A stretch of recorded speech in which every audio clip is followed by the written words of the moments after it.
ليش بالكدا؟ قلنا مقطع منها أو كان خذ ميكروفون.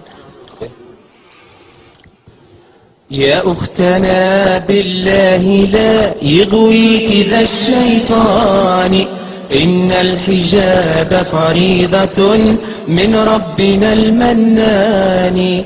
إنا سمعنا أختنا قولا عجاب، قالوا كلاما لا يسر عن الحجاب، قالوا ظلاما حالكا بين الثياب، قالوا خياما علقت فوق الرقاب،